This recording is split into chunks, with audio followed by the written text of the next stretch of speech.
दोस्तों नमस्कार, मैं विनोद शर्मा पॉलिटिकल चौपाल से। हम विकास दुबे की एनकाउंटर के बाद जो घटना हुई है और उस पर जो कानूनविदों में, न्यायालयों में, पुलिस सिस्टम पर जो बहस चल रही है, उसको लेके हमने कल दिल्ली पुलिस के पूर्व डीसीपी ज्ञानेंद्र अवाना जी से बातचीत की थी। उनकी बातचीत का ये क्रम आज भी जारी रहेगा और उन्होंने ऐसे पेचीदगी वाले मसलों पर काफ़ी गंभीरता से बात कही। उन्होंने सिफारिश की कि न्यायालयों में जघन्य अपराधों के मामलों की जल्दी से जल्दी सुनवाई होनी चाहिए और छोटे अपराधों के लिए समरी ट्रायल शुरू हो। पेश है उनसे बातचीत का यह सिलसिला पार्ट 2। आज के दौर में जब हम ये देख रहे हैं कि आईपीसी में इतना पुराना हो चुका है, तकनीक भी बदल गई है, वीडियो कॉन्फ्रेंसिंग तक से गवाही होने लगी है, तो क्या नहीं समझते कि आईपीसी में महत्वपूर्ण बदलाव होने चाहिए? आपकी नज़र में कौन से ऐसे महत्वपूर्ण बदलाव हैं जिनको समय के हिसाब से जरूरत भी है और पुलिस को सुरक्षा की दृष्टि से ज़्यादा कन्विक्शन की वजह से उनको लागू किया जाना चाहिए? इसमें विनोद जी मैं ये कहूँगा कि आईपीसी से ज़्यादा जो एविडेंस एक्ट है जी जी उसमें तरमीम की आवश्यकता है, उसमें संशोधन की आवश्यकता है। जी आज किए हमने बहुत मामूली से।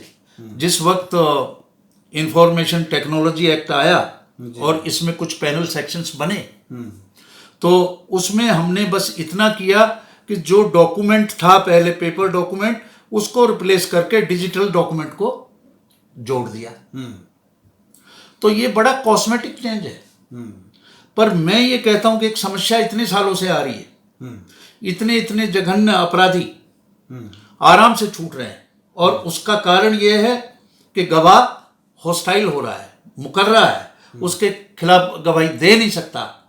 तो इसके ऊपर विचार करने की आवश्यकता है और कानून ऐसा हो कि उसमें अगर ये पता पड़े कि हाँ इसने किया है, तो उसमें पुलिस की भी गवाही मान्य हो, दूसरी भी मान्य हो और उसको सजा हो जाए। और जब सजा कोर्ट देना शुरू कर देगा तो मुझे नहीं लगता कि पुलिस को किसी भी तरह से कोई ऐसे काम करने पड़े कि जिसका उनको खामियाजा भुगतना पड़ता है। बाद में कहते हैं फेक इनकाउंटर है, बाद में वो भी दुखी हो जाते हैं कि एक क्रिमिनल है, बार बार छूट के आ जाता है। सबका फोकस एक तरफ है, केवल पुलिस। अगर कोई छूट गया, पुलिस ने छोड़ा, ये किया पुलिस ने छोड़ा। अरे भाई, कानून बनाना भी आपकी जिम्मेदारी है। ये देखो, इसके ऊपर सोचो कि क्यों ऐसा हो रहा है। अब एक सवाल और उठा है कि इस समय जो न्यायालयों में केस लंबित हैं और इतने लंबित हैं कि उनकी वजह से भी बहुत सारे अपराधी छूट जाते हैं, तो जो केस लंबित हैं उनको निपटारा करने के लिए क्या पुलिस सिस्टम में और न्यायालय का जो मौजूदा सिस्टम है उसमें कुछ सुधार की आवश्यकता है? बिल्कुल सुधार की आवश्यकता है। इसमें मैं स्पष्ट रूप से ये कहूँ कि सबसे पहले तो हम लोगों को न्यायालय में फोकस करना चाहिए हीनियस क्राइम पे। होता क्या है कि छोटे मोटे मुकदमे बहुत हो जाते हैं, जजेस के सामने इतने ज़्यादा मुकदमे होते हैं, वो बेचारे उसको कॉप अप नहीं कर पाते।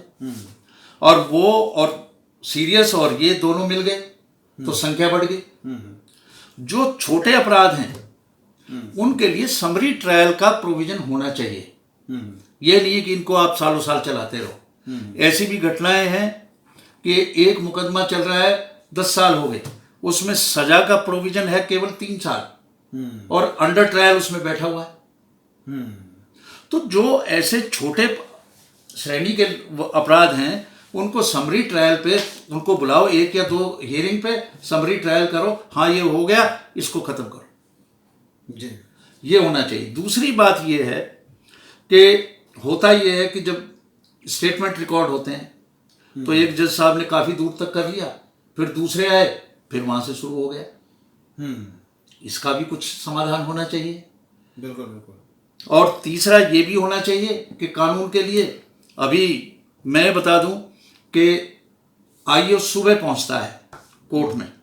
किसी भी थाने में जाके आईओ देखो आप, वो सुबह 10 बजे कोर्ट पहुंचता है।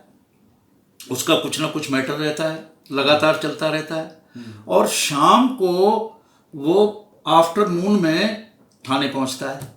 वो पुलिस को व्यवस्था को कब देखे, इन्वेस्टिगेशन कब करे, उसके सामने सारा समय तो उसका इस तरह से खराब हो जाता है। उसकी समय की बचत हो, जहाँ जरूरत हो वहाँ करे। यहाँ तक की बात है कि एक एफआईआर जो एक सबसे महत्वपूर्ण डॉक्यूमेंट है, वो हाथ से लिखता है ड्यूटी अफसर।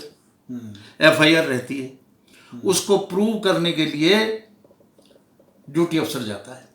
अरे उसने लिखी है, उसकी हैंडराइटिंग जानते हो, सब कुछ बात है, कुछ ऐसा प्रोविजन कर लो कि अगर उस पर डिफेंस ये कहे कि साहब मैं इसको नहीं मानता तो उसे बुलाओ, अगर उस पर सहमति है तो उसका जो लिखा हुआ उसको मान लो। या फिर आज सारे पुलिस स्टेशंस में वीडियो की व्यवस्था है, जब गवाही की जरूरत पड़े वीडियो से लिंक करो, उसकी वीडियो से ये करा लो, टाइम की सेविंग करो। जब टाइम की सेविंग होगी तो वो अपना ध्यान भी रखेगा। अभी या तो लॉ एंड ऑर्डर में लगा रहता है या फिर कोर्ट में खड़ा रहता है, किस वक्त वो उसको देखे, लॉ एंड ऑर्डर को देखे। आपको यह इंटरव्यू कैसा लगा? इसमें जो सवाल उठाए गए हैं, जो मुद्दे उठाए गए हैं, उनसे आप सहमत हैं तो आप हमारे साथ शेयर कीजिए, कमेंट कीजिए, लाइक कीजिए, सब्सक्राइब कीजिए। देखते रहिए पॉलिटिकल चौपाल।